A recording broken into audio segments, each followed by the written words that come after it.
நினைத்தது எல்லாம் நடந்து விடுவதில்லை. விரும்பியது எல்லாம் கிடைத்து விடுவதில்லை. நாம் எத்தனை ஆசைகள் கொண்டாலும் இறுதியில் இறைவனுடைய ஆசைதான் நிறைவேறும். நமது கதையில் பலருக்கும் பலவிதமான ஆசைகள் இருக்கத்தான் செய்தன. ஆனால் இறுதியில் நிகழ்ந்தேறியதோ இறைவனின் இச்சைதான். உத்தமியான நந்தினியின் ஆசையும் ஆதித்யனின் இடையிட்டால் பாதியில் தகர்ந்து போயிற்று. அந்த புனிதவதிக்கு தன்னலமோ பேராசைகளோ இல்லை. அவளுக்கு ஆசையெல்லாம் ஆதித்யவர்மனின் மகிழ்ச்சி ஒன்றே. யாரோ ஒருவனுக்காக, தனது காதலை நிராகரித்தவனுக்காக எவரும் தன் வாழ்க்கையே தொலைத்து முன்னாள் காதலனுக்காகவென்றே வாழ்ந்து வருவார்களா என்பது ஆச்சரியமே. எல்லா காதலும் புனிதமானதல்ல.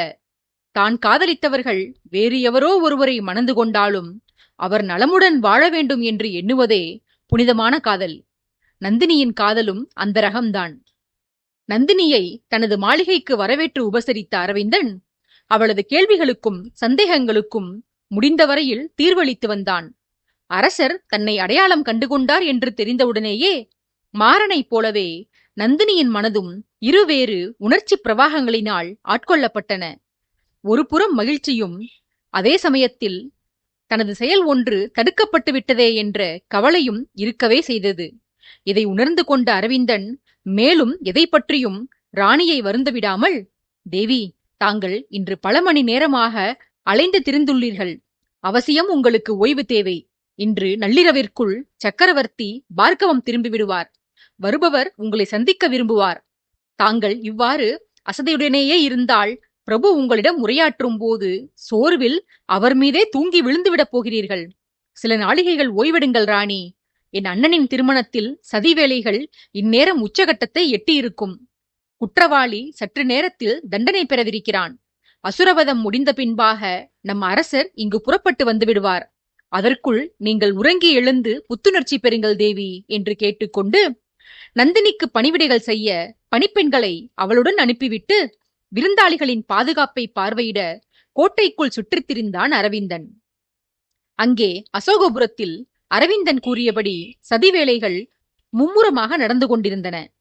வருணனின் அறிவுறுத்தலுக்கு இணங்க சைலேந்திரனின் அறை முன்பாக காவல் காக்கும் பொறுப்பை ராஜகோபாலரின் புதல்வர்களே தன் பெரியப்பாவிடம் கேட்டு பெற்றுக்கொண்டனர். அங்கே காவல் குறைவாக இருக்கும்படியும் பார்த்து கொண்டனர். ஆட்கள் நிறைய பேர் இருந்தால் வேண்டிய சமயத்தில் அவர்கள் அனைவரையும் அப்புறப்படுத்துவது இயலாத காரியமாகிவிடும். ஆகவேதான் வீரர்களின் எண்ணிக்கை குறைவாக இருக்கும்படி செய்திருந்தனர். சைலேந்திரனோ வருணனின் ஆலோசனையை ஏற்று ஆதித்யனின் இருப்பிடம் நோக்கி சென்றான். அவனுக்கு துணையாக வருணனை அசோகபுரம் அழைத்து வந்திருந்த வீரர்களும் அவனுடன் சென்றனர். அவ்விருவரும் சைலனின் தீவிர விசுவாசிகளாதலால் எஜமானனின் வாழ்வில் திருப்புமுனையாக அமையப்போகும் அந்நாளில் அவனை பிரியக்கூடாது என்ற எண்ணத்தில் இளவரசனுக்கு அருகிலேயே இருந்து வந்தனர். சைலன் அரசனை சந்திப்பதற்காக மெய்க்காவல் தளபதி ராகவனிடம் பேச்சுவார்த்தை நடத்தி கொண்டிருக்க அரசனின் அறையிலிருந்து வெளியே வந்த பிரதாபன் முதுகை காட்டி நின்று கொண்டிருந்த சைலேந்திரனை ஒரு பார்வை பார்த்துவிட்டு பின்பு அவனுக்கு தெரியாமல் தனது வீரன் ஒருவனை அழைத்து இளவரசனின் அறைக்கு முன்னால் காவலர்களின் நடமாட்டம் குறைந்து விட்டதா என கண்டுவரச் சொன்னான். பிரதாபனால் ஏவப்பட்ட அந்த வீரன்தான் முன்பு வருணனை அந்த கோட்டைக்குள் கண்டு பார்க்கவத்திற்கு திரும்பி போகச் சொல்லி வருணனை கேட்டுக்கொண்டவன். கிளம்பிய வீரனும் சைலேந்திரனின் கண்களில் படாமல் அங்கிருந்து நகர்ந்ததைப் போல தோன்றியது சைலனின் விசுவாசிகளுக்கு. ஆகையால் பிரதாபனின் வீரனுக்கு தெரியாமல் சைலனின் வீரர்கள் சிறிது இடைவெளி விட்டு அவனை கண்காணிப்பதற்காக பின்தொடர்ந்தனர். சைலேந்திரன் ஆதித்யனை காண அவனது அறைக்குள் சென்றான். அங்கே அரசன் தன் நண்பன் பிரதாபனுடன் அரட்டையடித்து சிரித்துக் கொண்டிருந்ததைக் கண்டவனுக்கு உள்ளூர எரிச்சலும் அதே சமயத்தில் அவர்களைக் கண்டு ஐயமும் தோன்றியது.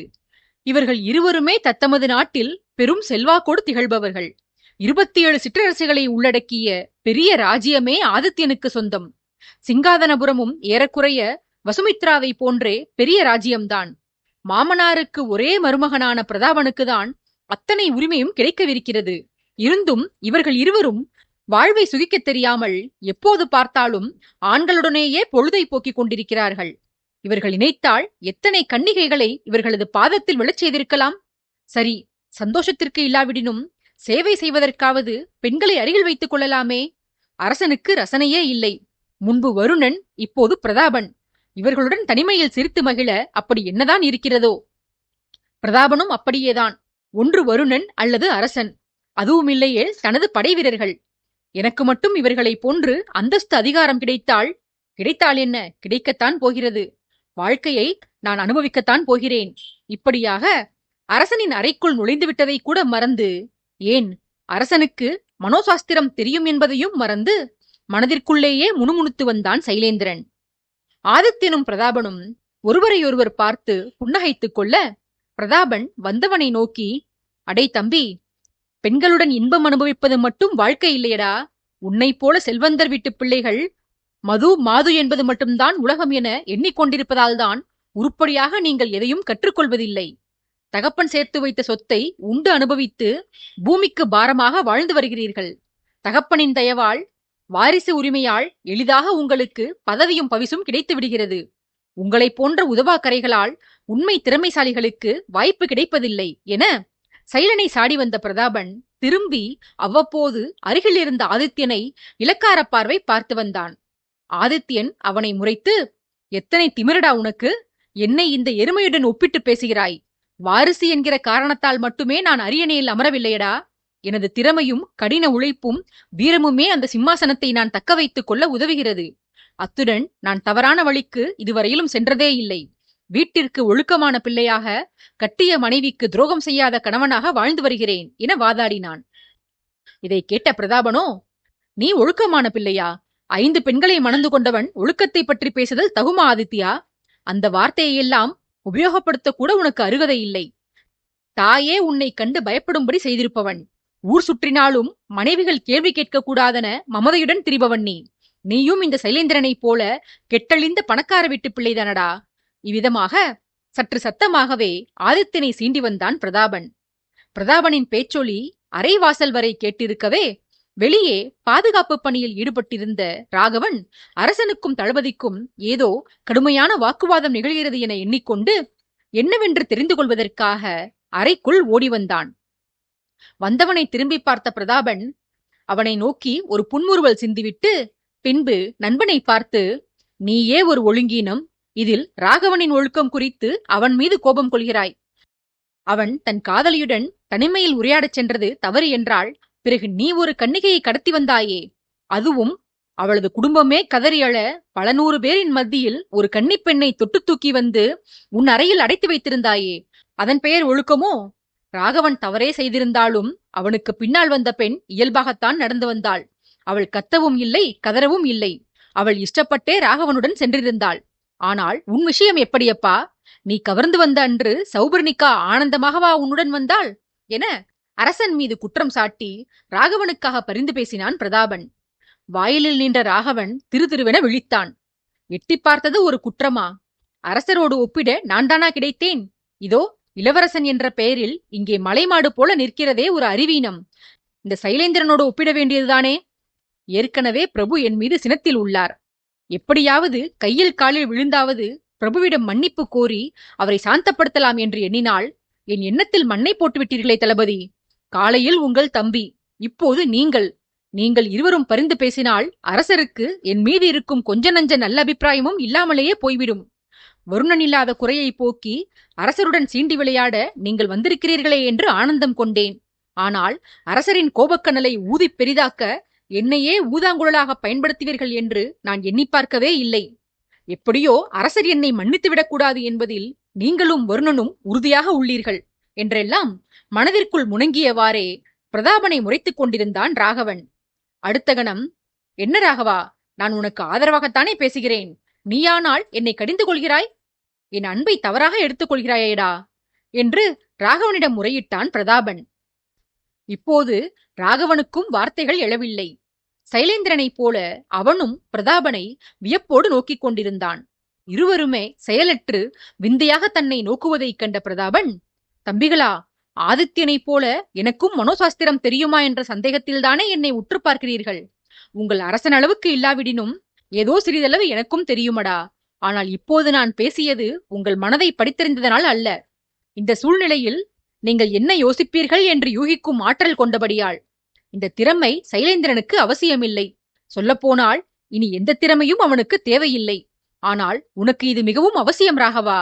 எதிராளியின் ஆயுத பிரயோகத்தை மட்டுமில்லாது அவர்களது எண்ண ஓட்டங்களையும் நீ அறிந்து கொள்ள வேண்டியது மிகவும் அவசியம்.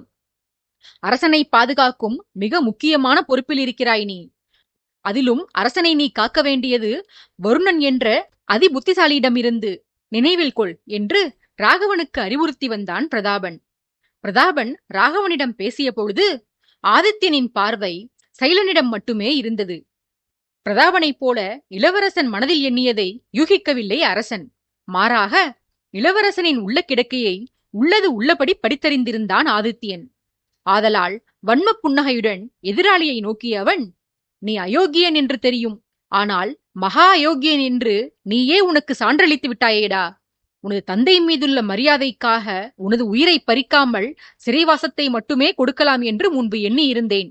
ஆனால் எனது எண்ணம் எத்தனை தவறு என்பதை நீ விளக்கிவிட்டாய் சைலா.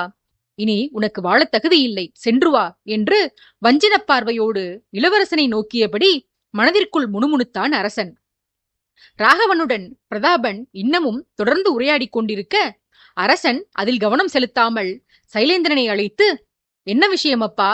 நலுங்கு வைபவத்திற்கு தயாராவதை விடுத்து இங்கு எனது அறையில் உனக்கு என்ன வேலை? அவசரமாக என்னை காண வேண்டும் என்று ராகவனிடம் கோரினாயாமே. ஆண்களை சந்திக்க கூட இத்தனை தூரம் நடந்து வருவாயா நீ என்று கிண்டலாக கேட்டான். ஆதித்யனின் நையாண்டி பேச்சு இளவரசனின் ஆவேசத்தை தூண்டினாலும் அவன் கோபத்தை வெளிக்காட்டிக் கொள்ளாமல், பேசு ஆதித்யா, நன்றாக பேசு. நீ பேசக்கூடிய இறுதி வார்த்தைகள் இவை: அணையப்போகும் விளக்கு பிரகாசமாக எரியுமாம். உன் வாழ்வு முடிவுக்கு வரப்போவதனால் உனது ஆட்டமும் அதிகமாகத்தான் இருக்கும். உனக்கருகில் உனது விசுவாசிகள் பல நூறு பேர் இருந்தும் உனது ஆயுதத்தை கொண்டே உனது மார்பை தாக்கவிருக்கிறேன். உன்னை காப்பாற்ற அந்த இறைவனால் கூட முடியாது. அதுபோல உன் மனைவிகளை என்னிடமிருந்து காப்பாற்ற இனி உன்னால் முடியாது. உன் நாடு, நகரம், மனைவிகள், செல்வம், செல்வாக்கு என அனைத்தும் இனி எனக்கே சொந்தம் என்றெல்லாம் மனதிற்குள் கருவிக்கொண்டிருந்தான் சைலேந்திரன். வேலை நெருங்கிவிட்டால் மூளை வேலை செய்யாது. அதற்கேற்ப இளவரசனின் புத்தி அரசனுக்கு மனோசாஸ்திரம் தெரியும், மனதில் எண்ணியதையெல்லாம் அவன் படித்திருப்பானே என சைலனை சிந்திக்க விடாமல் செய்துவிட்டது. அரசனும் தான் அறிந்து கொண்ட எவற்றையும் வெளிக்காட்டிக் கொள்ளாமல், என்னப்பா பேச்சு மூச்சையே காணாம், அடிக்கடி அமைதியில் ஆழ்ந்து விடுகிறாய். மயான அமைதி என்று கேள்விப்பட்டிருக்கிறேன். அதை இன்று உன்னிடம் உணர்கிறேன். உயிர் இருக்கும் வரை வாய் திறந்து பேசலாம் சைலேந்திரா. உயிர் பிரிந்து மயானத்திற்கு சென்ற பிறகு ஆவியாக மாறி அமைதியை கடைபிடிக்கலாம். இப்போது வந்த விஷயத்தை சொல் என்று நடக்கவிருந்ததை சூசகமாகச் சொல்லி இளவரசனுக்கு புரிய வைக்க முயன்றான் அரசன். சைலேந்திரனோ, பிரபு, திருமணத்தில் எனக்கு சில பல சந்தேகங்கள் உள்ளன. உங்களை விட திருமணங்களை பற்றி அறிந்தவர் வேறு எவரும் இருக்க முடியாது. விடிந்தால் விவாகம். ஆகையால் அதற்கு முன்னரே எனது சந்தேகங்களை தாங்கள் நிவர்த்தி செய்ய வேண்டும் பிரபு என்று வருணன் கேட்கச் சொன்ன உதவியை சிறிதும் மாற்றாமல் வெள்ளந்தியாக கேட்டான். அவன் கேட்டதுதான் தாமதம். பிரதாபன் குபீரென வாய்விட்டே சிரித்துவிட்டான்.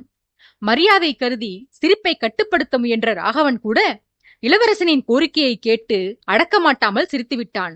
ஆதித்யனுக்கு சிரிப்பு வந்தாலும் அவன் தன்னை கட்டுப்படுத்திக் கொண்டு, நீ மடையன் என நான் கேள்வியுற்றேன் சைலா.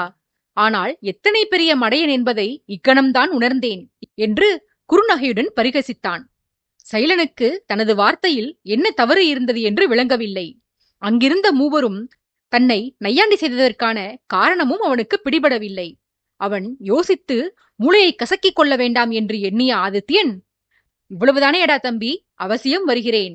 வந்து உனது அத்தனை சந்தேகங்களையும் தீர்த்து வைக்கிறேன். இன்று நான் உனக்கு கொடுக்கப் போகும் பாடத்தில் இனி வாழ்நாள் முழுவதும் உனக்கு சந்தேகமே வராது. நான் வாக்களிக்கிறேன் என்று உள்ளர்த்தத்துடன் உவகை கலந்து சொல்லி வந்தான் அரசன். கேட்ட சைலேந்திரனுக்கோ தன் செவிகளை தன்னாலேயே நம்ப முடியவில்லை. அரசன் தன் அறைக்கு வர ஒப்புக்கொள்ள மாட்டான். அவனிடம் மன்றாடி சாக்குப்போக்கு சொல்லி மனதை மாற்றி அழைத்துச் செல்ல பெரும் பிரயத்தனப்பட வேண்டும் என்று எண்ணித்தான் வந்திருந்தான். ஆனால் கேட்ட மாத்திரத்தில் அரசன் சம்மதித்தவுடன், முதல் முயற்சியே வெற்றியில் அமைந்து விட்டதே, இனி தொட்டதெல்லாம் நமக்கு வெற்றிதான் என மனதிற்குள் உற்சாகம் கொண்டு அரசனிடம் விடைபெற்றுச் சென்றான் அவன்.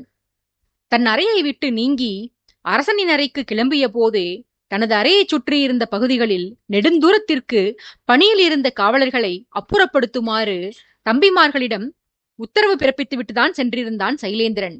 அதன்படி அவனது தம்பிமார்கள் தங்களைத் தவிர வேறு எவருமே அந்த அறையின் அருகில் இல்லாதவாறு ஒவ்வொருவருக்கும் ஒவ்வொரு பணியை கொடுத்து அனுப்பி வைத்திருந்தனர்.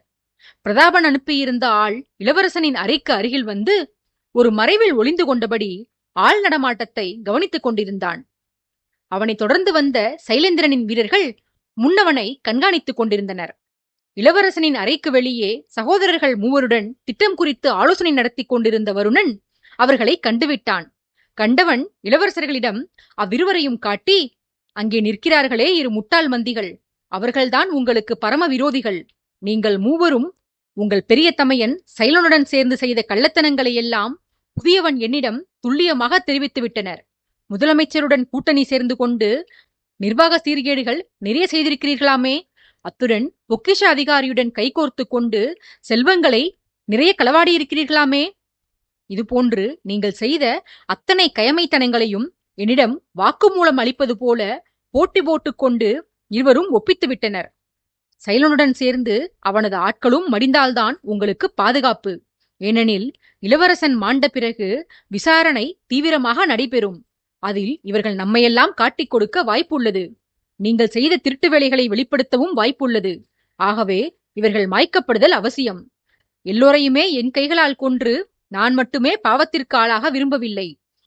உங்களுக்கு தண்டனையிலிருந்து தப்பிக்க வேண்டுமென்றால் நீங்களாகவே அவர்களை கொன்று போடுங்கள் என்று சகோதரர்களை தூண்டிவிட்டான் வருணன். பிரதாபனுடைய வீரன் இளவரசனின் அறையை நோட்டம் விட்டு திரும்பிய பின்பாக அந்த இரு வீரர்களையும் இருட்டிற்கு அழைத்துச் சென்று அவர்களது உயிரை பறித்தனர் மகதனின் சகோதரர்கள். இத்தனையும் செய்து முடித்து தயாராக இருந்தும் பெரியவன் எங்கு சென்றான் எனத்தான் அவர்களால் தெரிந்து கொள்ள முடியவில்லை. செல்லும் இடம் குறித்து தம்பிகள் கேட்டிருக்க தமையன் அது பற்றி தெரிவிக்காமலேயே சென்றிருந்தான். வீரர்கள் இருவரையும் கொன்று போட்ட பின்பாக வருணனை இளவரசனின் அறைக்குள் அனுப்பிவிட்டு தமையனின் வரவுக்காக காத்திருந்தனர் ராஜகோபாலரின் புதல்வர்கள். மகதன் அனைத்து காரியத்திலும் உடனிருந்தானே தவிர எதிலும் ஈடுபாடு காட்டிக் கொள்ளவில்லை. தம்பிகள் கேட்ட உதவிகள் அனைத்தையும் வேண்டாவெறுப்பாக செய்துவிட்டு பட்டும் படாமலும் ஒட்டியும் ஒட்டாமலும் உடனிருந்தான் அவன். இறுதியாக வரவேண்டியவன் வந்து சேர்ந்தான். வாயிலில் இருந்த தம்பிகளிடம், என்னடா அனைத்தும் தயார்தானே? அந்த தடியன் வருணன் எங்கிருக்கிறான்? இங்கு அனைத்தும் தயாராக இருக்க யாருடன் சென்று சல்லாவித்துக் கொண்டிருக்கிறான் அவன்? பொறுப்பற்றவன். இவனை நம்பி இத்தனை பெரிய காரியத்தை ஒப்படைத்தேன் பார் என்று வசைப்பாடியபடியே அறைக்குள் நுழையப் போனான். அண்ணன் பேச பேச அவனது தம்பிமார்கள் மெலிதாக நகைத்தார்கள். வருணன் அறைக்குள் தான் இருக்கிறான் என்றும் தமையன் பேசுவது வருணன் காதில் விழும் என்றும் அண்ணனை எச்சரிக்கவில்லை அவர்கள். மாறாக அண்ணன் வசவு வார்த்தைகளை கொட்டினால்தான் வருணனின் ஆவேசம் கிளர்ச்சியுறும், சைலேந்திரனை கொல்லும் தனது முடிவிலிருந்து அவன் பின்வாங்க மாட்டான் என எண்ணியபடியே வாய் மூடி அமைதி காத்தனர். தம்பிகள் வாய் திறவாவிடினும் உள்ளிருந்தவன் வாய் திறந்தான். நான் இங்குதானடா இருக்கிறேன் முள்ளம்பன்றியே. எனது காரியத்தில் நான் திறத்தையுடன் தான் உள்ளேன். நீதான் உனது கடமையை செய்வதை விட்டுவிட்டு முக்கியமான தருணத்தில் ஊர் சுற்றச் சென்று வருகிறாய். சீக்கிரம் உள்ளே வா, எனக்கு நிறைய வேலைகள் உள்ளன என்று எகத்தாளமாக அழைத்தான். சைலேந்திரன் கடும் கோபத்துடன் அறைக்குள் புகுந்தான். வருணனின் வார்த்தைகளை வாயிலில் இருந்தபடி கேட்டு வந்த மற்ற இளவரசர்கள், இவன் யாரடா, செய்யப்போவது கொலை. இதில் தன்னால் மாய்க்கப்படவிருப்பவனை எத்தனை இயல்பாக அழைக்கிறான். இவன் அரசனிடம் என்ன தொழில் செய்து வந்தான்? மெய்க்காவலனாக இருந்தானா அல்லது கொலை தொழில் செய்து வந்தானா என்று தங்களுக்குள் முணுமுணுத்துக் கொண்டனர். 2 வேலைகளையும் செய்து வந்தேன். மெய்க்காவலன் கொலை செய்யாவிட்டால் எப்படி? காவல் காப்பது எனது பணி, கொலை செய்வது எனது பொழுதுபோக்கு. எதிர்காலத்தில் பொழுது போகாவிட்டால் சகோதரர்கள் உங்களை தேடி வருகிறேன். உங்களை கொன்று என் பொழுதை போக்கிக் கொள்கிறேன் என மெல்லிய குரலில் மூர்க்க புன்னகையுடன் அச்சுறுத்தினான் வருணன். சைலேந்திரன் அறைக்குள் நுழைந்தவுடன் அவனது தம்பிகளுக்கு சில வழிமுறைகளை சொல்வதற்காக வாயிலுக்கு வந்திருந்த போதுதான் இளவரசர்களின் முணுமுணுப்பை கேட்டிருந்தான் வருணன்.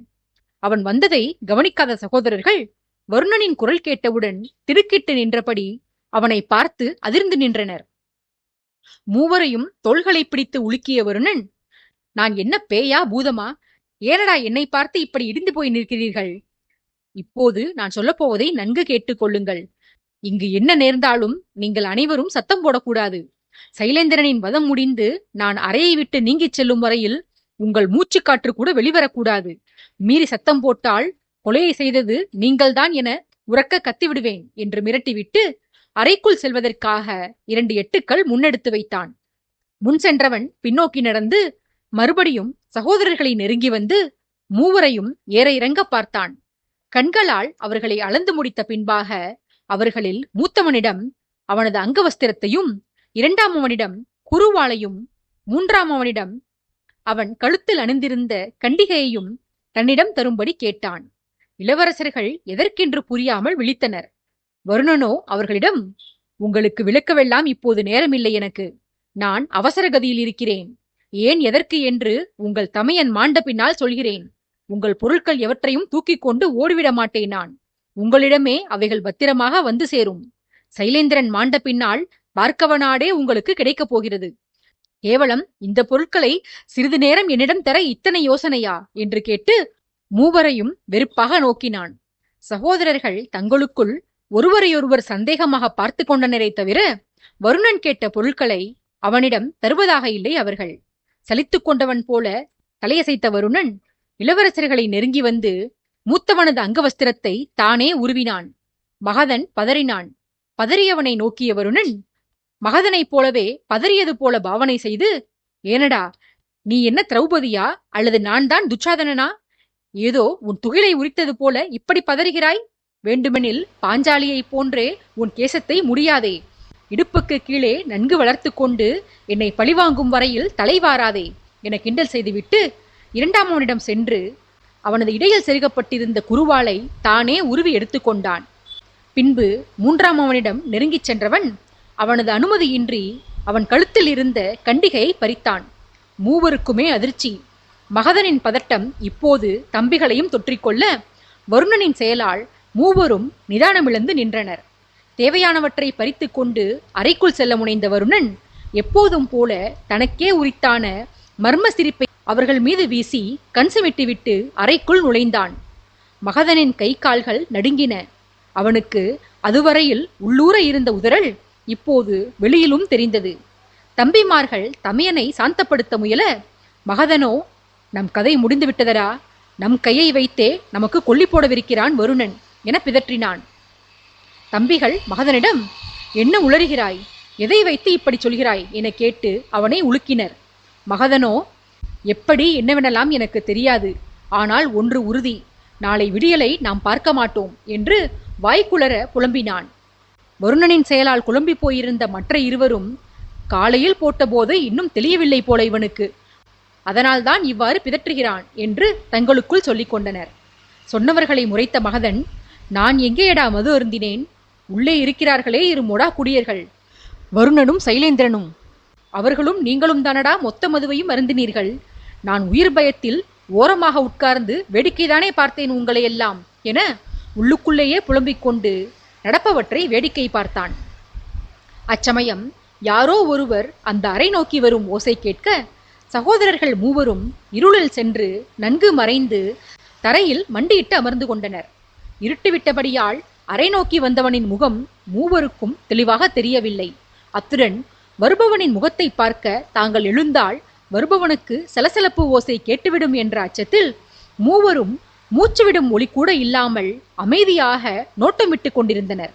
அறை நோக்கி வந்த மனிதன் நடக்கும்போது முன்னும் பின்னும் ஆடிய அவனது பலம் வாய்ந்த கைகளும், நிலத்தை விட்டு நெடுந்தூரத்திற்கு உயரமாக இருந்த அவனது இடையின் பக்கவாட்டில் 3ஆம் பிறை சந்திரன் செடிகொடிகளை தாண்டி வீசிய சொற்ப ஒளியில் மின்னிய வாள் ஒன்றும் தான் மகதன் சகோதரர்களின் கண்களுக்கு தென்பட்டது. அந்த வாளை பற்றி தான் நன்கு அறிந்தது போன்ற உணர்வு 2ஆமவன் பாரிவேந்தனுக்கு ஏற்பட்டது. வாளை குறித்து ஆழ்ந்து யோசிக்கலானான் அவன். அதற்குள் வந்த மர்ம மனிதன் இளவரசனின் அறைக்குள் நுழைந்து விட்டான். உள்ளிருந்து மெல்லிய பேச்சரவம் கேட்டது. குரல் மட்டுமே கேட்டதே தவிர குரலுக்கு சொந்தக்காரர்கள் யார் என்பதையோ அல்லது அவர்கள் என்ன பேசுகிறார்கள் என்பதையோ அறிய முடியவில்லை அவர்களால். அடுத்த சில கணங்கள் அங்கு நிசப்தம் நிலவியது. அறையின் அந்த மௌனத்திற்கு இடையூறாக மறுபடியும் வெளியே அறை நோக்கி வந்த பாதையில் காலடி ஓசைகள் கேட்டன.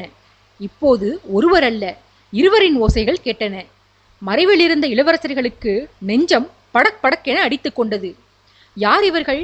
இவர்கள் எதற்காக வருகிறார்கள்? தமையனை வருணன் மட்டும்தானே கொலை செய்யப் போவதாக சொன்னான். ஒருவனை கொல்ல 4 பேரா என்று மனதிற்குள்ளேயே யோசித்த வண்ணம் அருகில் இருந்த சகோதரர்களிடம் வாய்விட்டு கேட்கக்கூட முடியாத சூழலில் அகப்பட்டு கொண்டு அல்லாடினர். முன்பு செய்தது போலவே வந்த இருவரையும் ஏற இறங்க உற்று நோக்கினர். முன்பே இருள் மறைத்திருக்க வந்தவர்கள் மேலும் தங்களை மறைத்துக் கொள்வதற்காக கருப்பு நிற போர்வையை உடல் மீது போர்த்தி கொண்டு அங்கு வந்திருந்தனர். முன்பு வந்த ஒற்றை மனிதனைப் போல கட்டுமஸ்தான தேகம் இல்லாவிட்டாலும் பின்னால் வந்தவர்களுடைய தேகம் ஆஜானுபாகுவானது என்று அறிந்து கொள்ள முடிந்தது. அதுபோல முதலாம் மனிதனின் இறுகிப்போன உடற்கட்டு அவனை இளைஞன் என்றும், அடுத்ததாக வந்த இருவரது உடல்வாகு அவர்கள் வலிமையானவர்கள் என்று அறிவித்தாலும் அம்மனிதர்களது நடை அவர்களுக்கு வயது சற்றே அதிகம் என எடுத்து கூறியது. மறைத்திருந்த போர்வைக்கு வெளியே ஒருவருடைய கீழாடையில் ஜரிகை வேலைப்பாடு தென்பட்டது. இரண்டாம் அவருக்கோ விலையுயர்ந்த காலணிகள் அந்த இருட்டை தாண்டியும் ஜொலித்துக் கொண்டிருந்தன. அவர்கள் முன்னால் வந்தவனைப் போல பகிரங்கமாக அல்லாமல் தங்கள் வருகையை யாரும் அறிந்துவிடக்கூடாது என்ற நோக்கில் தயக்கத்துடன் நடைபோட்டு வருவதை உணர்ந்து கொள்ள முடிந்தது இளவரசர்களால். வந்த அவ்விருவரும் அறைக்குள் செல்ல மீண்டும் அங்கே பேச்சரவம். இம்முறை பேச்சுவார்த்தை சற்று காரசாரமாக இருந்தது போல தெரிந்தது.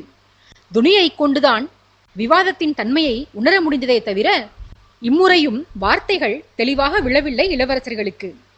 அனைவரும் தான் உள்ளே சென்றாகிவிட்டதே, இனி நாம் அறைக்கு அருகிலேயே சென்று நிகழ்வது யாதென கேட்கலாம் என்று யோசித்தபடி மறைவிலிருந்து எழ முற்பட்டனர் இளையவர்கள் இருவரும். அடுத்த கணம் எழுந்த தம்பிமார்களின் கை எலும்பு முறியும் அளவிற்கு நடுவில் மண்டியிட்டிருந்த மகதன் அவர்களை பிடித்து இழுத்தான். வழியில் ஆ என இருவருமே கத்திவிட்டனர். கத்தியவர்களின் வாயை தனது கைகளால் பொத்திய தமையன் கண்களால் அவர்களை எச்சரிக்கை செய்து அறையின் பின்வாயிலை கவனிக்கும்படி அவர்களிடம் ஜாடை செய்தான். இளவரசனுக்கு ஒதுக்கப்பட்ட அறையானது ஒரு திறந்த பிரதேசத்தின் நடுவில் தனித்திருந்த ஒற்றை அறை. அங்கு அருகில் வேறு கட்டிடங்களோ சுற்றுச்சுவரோ கிடையாது. இளவரசன் தனக்கு ஏகாந்தம் வேண்டுமென மாமனார் வீட்டினரிடம் கேட்டுக்கொண்டதனால் அப்படியொரு தனித்த அறையை அவனுக்கு ஒதுக்கியிருந்தார் அசோகபுரத்தின் மன்னர். அறைக்கு முன்னால் ஒரு வாசலும் பின்னால் ஒரு வாசலும் அமைந்திருக்க வெளியே மரங்கள் அடர்ந்திருந்த பகுதி ஒன்று காணப்பட்டது.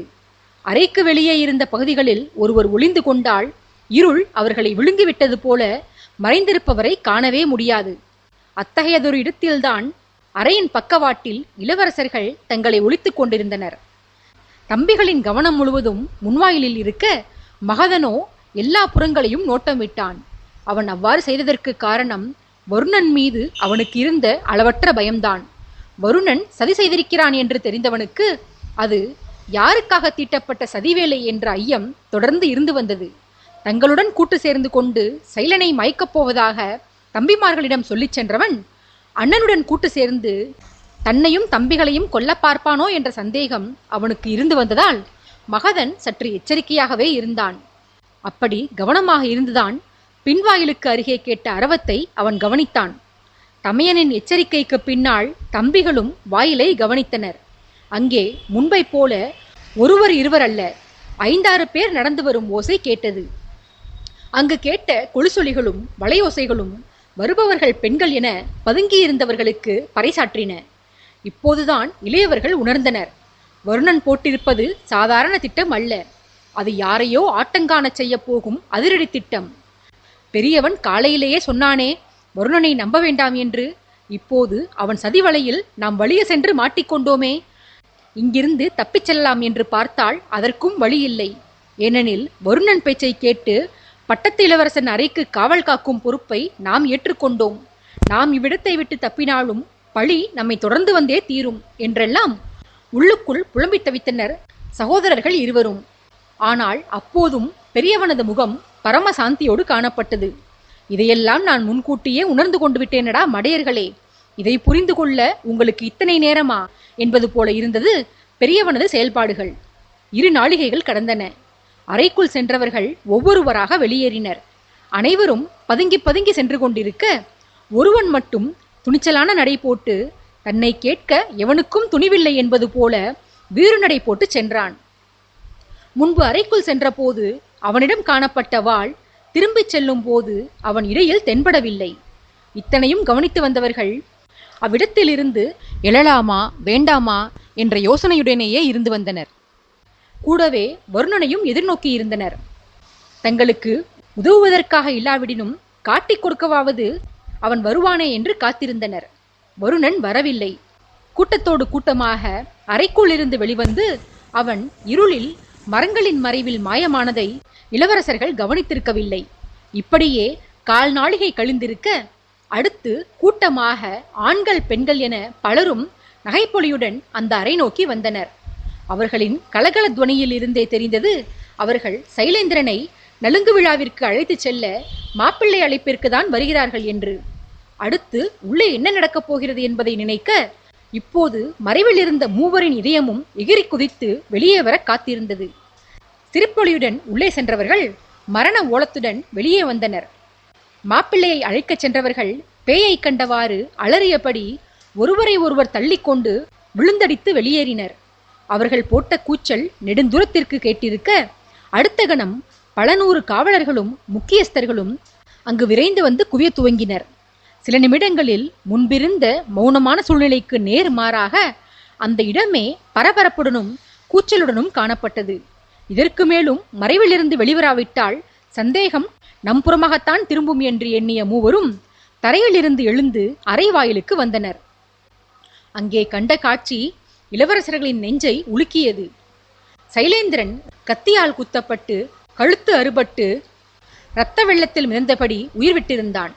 அவனுக்கு அருகே இருந்தபடி அவனது பெற்றோரும் சித்தப்பா சித்தியும் கண்ணீர் வடித்து மார்பில் அடித்து கதறிக்கொண்டிருந்தனர். பதற்றமான நடையுடன் மெய்க்காவலர்கள் புடைசூழ ஆதித்யன் அங்கு வந்து சேர்ந்தான்.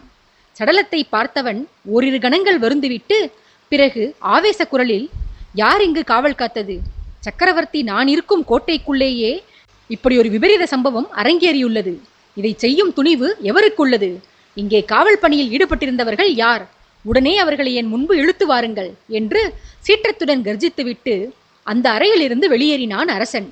வாயிலில் நின்றபடி மகளின் எதிர்காலம் பாழாகிவிட்டதை எண்ணி கண்ணீர் வடித்துக் கொண்டிருந்த அசோகபுரத்தின் மன்னரையும் அவரது மனைவியையும் தன்னுடன் வரும்படி அரசன் அழைத்துச் சென்றான்.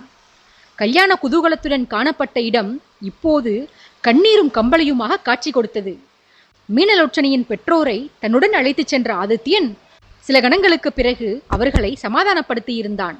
அரசன் கேட்டுக்கொண்டதன் பேரில் அவர்கள் தங்களது மாளிகையை நோக்கி பயணத்திற்கு தயாராவதற்காக சென்றனர்.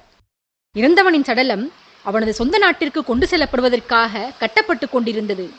சில நாளிகைகளில் எல்லாம் பார்க்கவத்திலிருந்து வந்த பரிவாரங்களுடன் சேர்ந்து மீனலோச்சனி உள்ளிட்ட அசோகபுரத்தின் பரிவாரமும் ஆதித்யனின் பின்னால் சென்றது.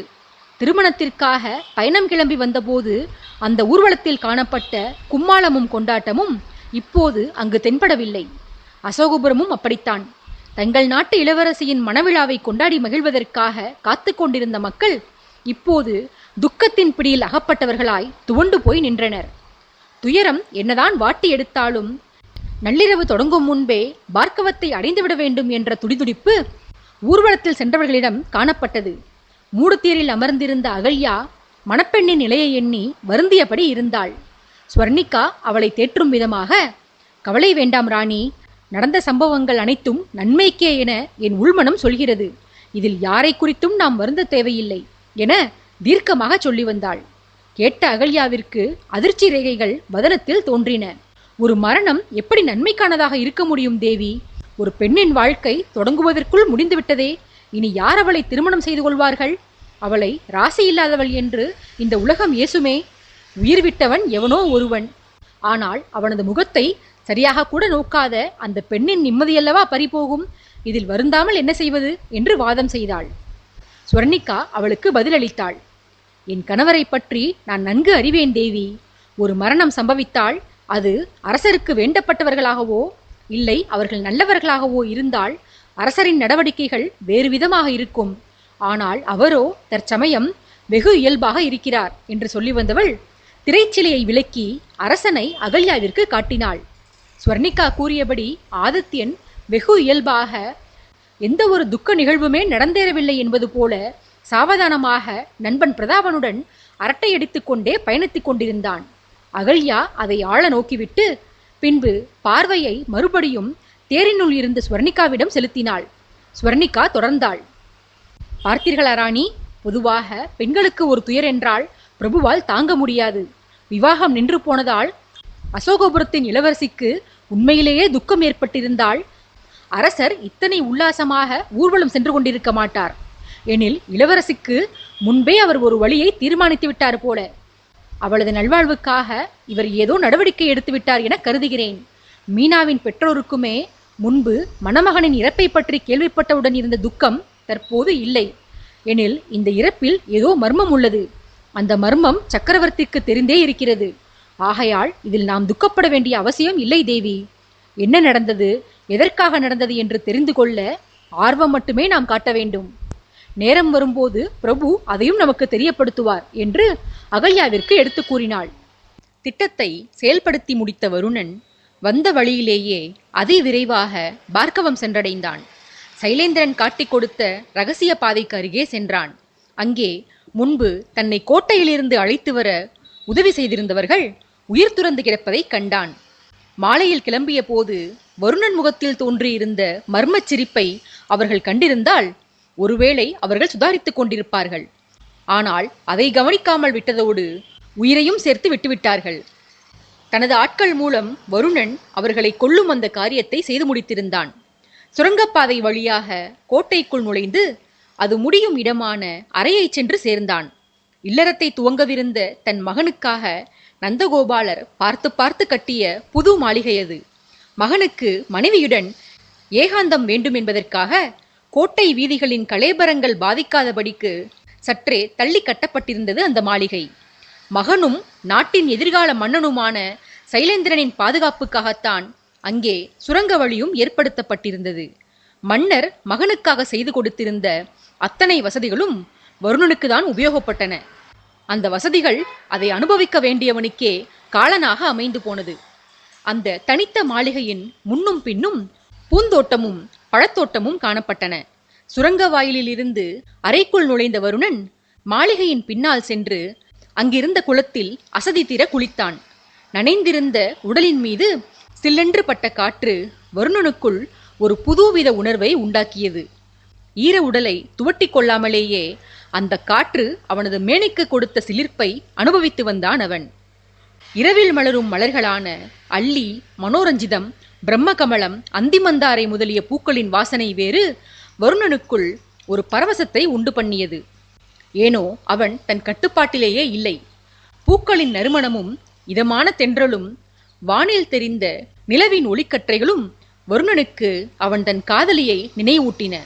இந்த இனிய நேரத்தில் வாகினி உடன் இருந்தால் இன்பமாக இருக்குமே என்று நினைக்கையில் அவனது அவயங்கள் எல்லாம் ஆனந்தத்தில் மிதந்தன.